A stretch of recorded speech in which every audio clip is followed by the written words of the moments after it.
Hey guys, welcome back. So we're here doing another test with the Arteza, or I think they pronounce it Arteza, Ready Pour paints in their 32 count kit. A couple videos ago we opened the kit, showed you every color that was in it, gave you my opinion on it just based on the colors. We did a funnel pour. We didn't add any additives, just straight from the bottle went for it. Now we're going to do a flip cup.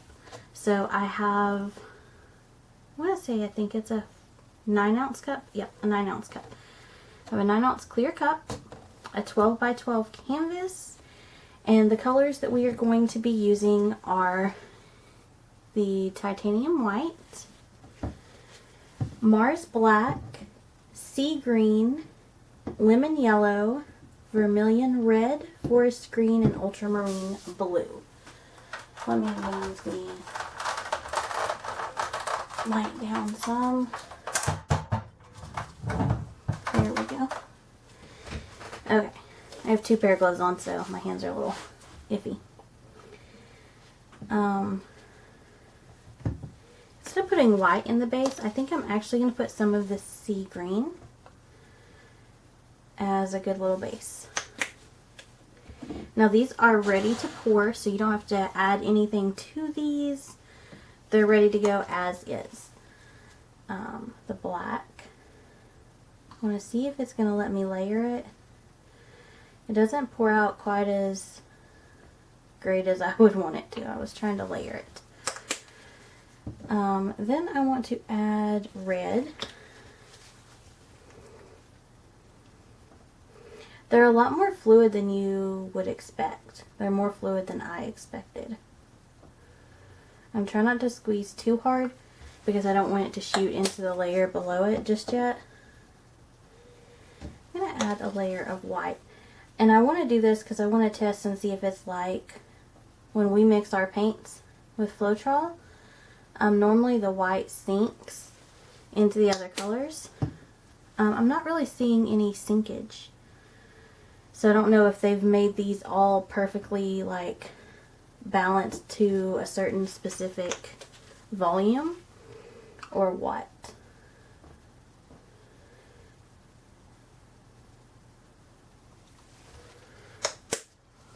So I was trying to layer it and make it look pretty, but I'm not as worried about that. I just want to fill the cup with paints.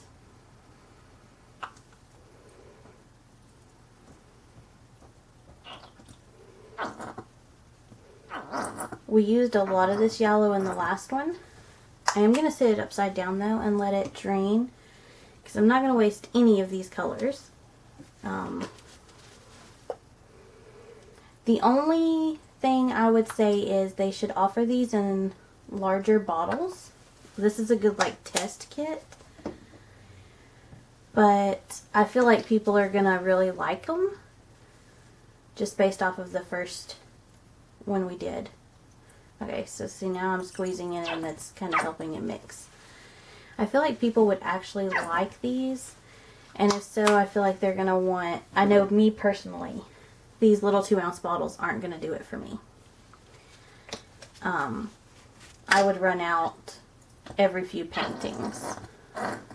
I'm on painting number 2 with these colors. Well, except I added black and I added the sea green to this set.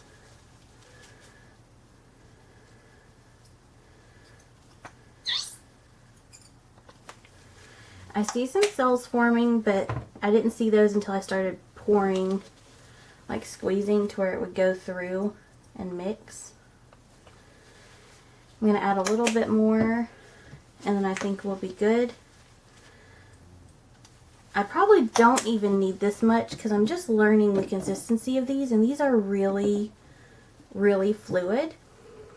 I didn't think I would have enough for the last 12 by 12 canvas in the video before this, and I actually had a little bit of extra. I'm going to sit this down, and I'm going to lift this up, and this is the runoff. I didn't have too much runoff. But I did have enough where that's going to be a really pretty skin unless I drip on it when I do this one. And some of that would be really pretty. I also don't know how they're going to dry as skins, so we're going to see. But we're going to do a flip cup. So, flip it. Sit it down. I'm going to give it just a few seconds to rest. While I do, I'm going to show you the bottles in case you didn't watch the other video. They're 2 ounces. Pretty well labeled. They also have the numbers with the color name, so I guess you could look it up that way. It says non-toxic. So I wonder what they mix with, just to keep it safe like that. Okay, so here we go.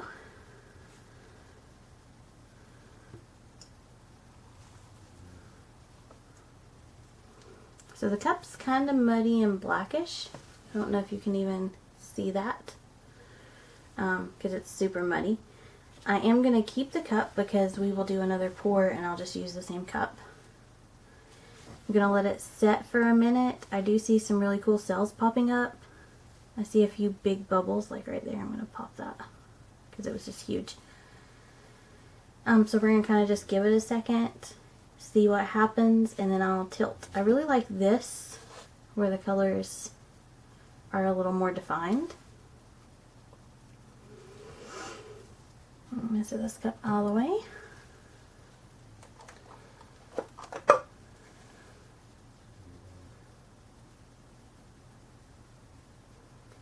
I do have to tilt slower with these because they're a lot more fluid than my consistency is normally.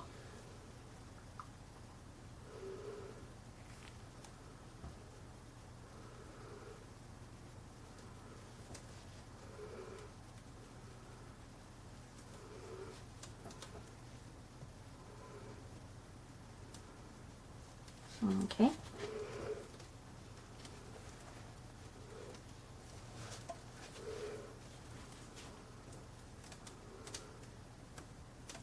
They're pretty good about holding their shape though, because that little squiggle that's still there was there to begin with. I think I had too much black in this one, I think is my problem.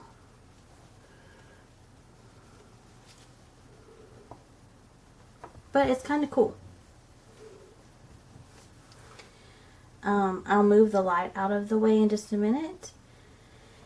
Once I get one, actually I don't want to take these gloves off because I'm going to need to move it. So I'm going to take the glove off of one hand, one of the gloves anyhow, if I can, without getting paint all over me, and I don't want to drip on the painting.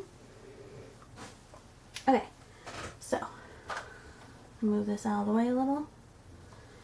So this little squiggle right here that I liked from the beginning, I wish I could have kept the full thing, but it just moved way too fast.